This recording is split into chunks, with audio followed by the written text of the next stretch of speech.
Hey everyone, this is Alexa Beergiver with Hall Financial. We're here at another 8 Good Minutes with Brandy Baker and Jake Radom. Hello, Brandy.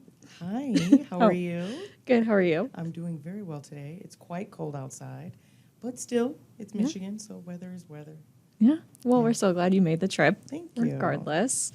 You and Jake have been working a ton together lately, so that's always a good thing. You gotta love Brandy. And Jake is great. Jake will answer the phone. Jake has nothing else to do except work. That's all Jake does. Am I wrong? I'm on the phone too much, but we're helping so many people get into their dream homes, and Brandy's helping them find it, so it's great. Love that. There you go. Well, let's just dive on into it. What has been the most interesting home you have shown this year? So I was thinking about this, and we have 8 minutes. I could tell you so many.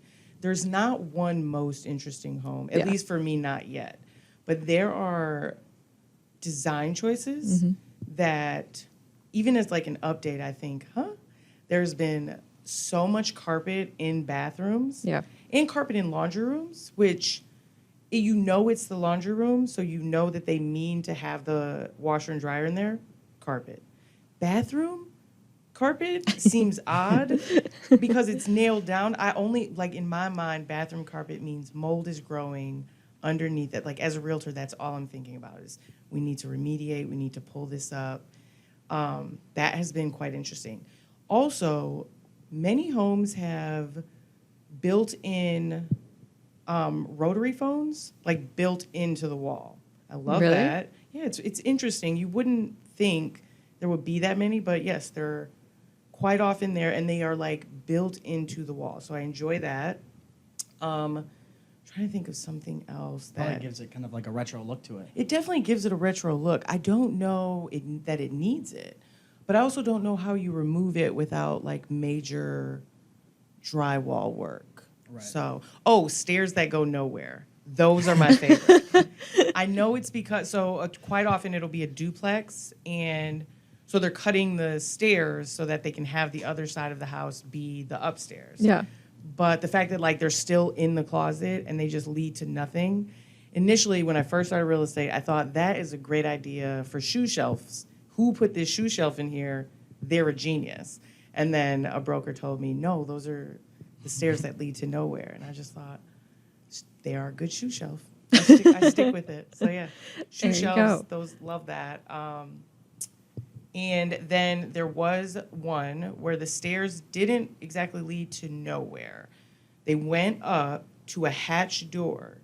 And if you open the hatch door, it is essentially the floor of the second level. But you can walk into the second level from the hatch. Yeah. Interesting. Interesting, right? Interesting. Yeah. Love Fun it. for the little ones.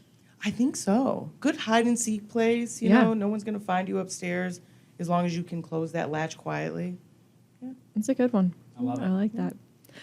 Well, now that we've learned about the most interesting things that you've seen in homes or just in general this year, can you tell us about an experience where you and your buyer had to overcome some adversity for the purchase? So everyone knows that 2020 through 2022 was a great time for buyers. Easy, put in an offer, you're good. JK.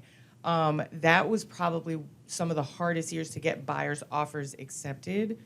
There were so many buyers on the market, low inventory, low interest rate, and somehow people just had so much money to throw at a house. I can only assume that people were going in underwater, but that's okay if you're going to stay there for a while, so no harm, no foul.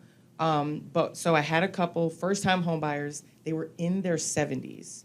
They had been saving money because they were told that they had to have a 20% down payment years and years ago. And so they had been saving and saving and saving until they could have this 20% down payment that they did not need. You do not need a 20% down payment, friends. Right. But they were saving.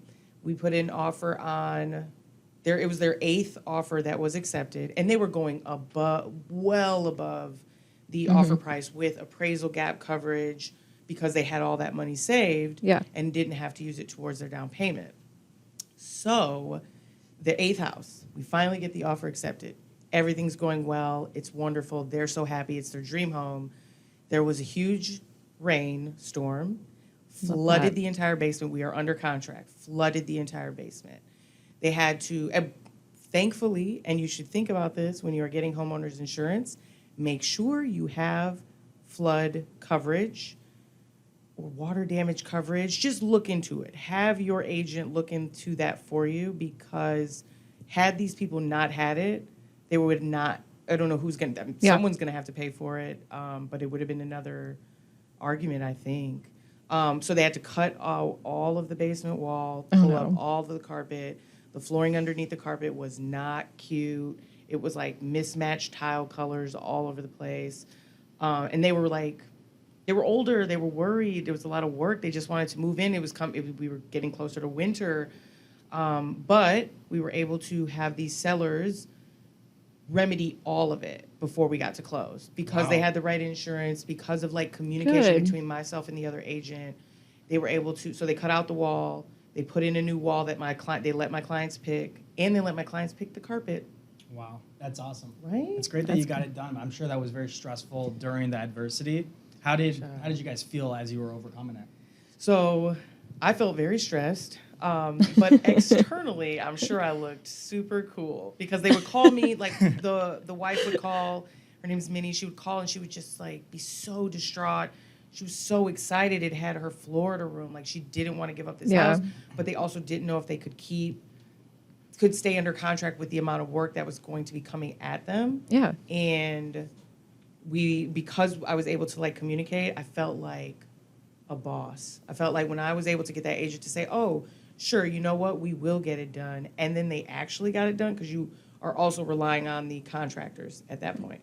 But they were actually able to get it done. It was amazing. Amazing. It's too sweet for words. Yeah. Oh, good. So, Brandy, you've been one of our top agents for about a year and a half now. You've actually sent us more referrals than any other partner of ours. Oh. And I have to ask, what are you doing differently?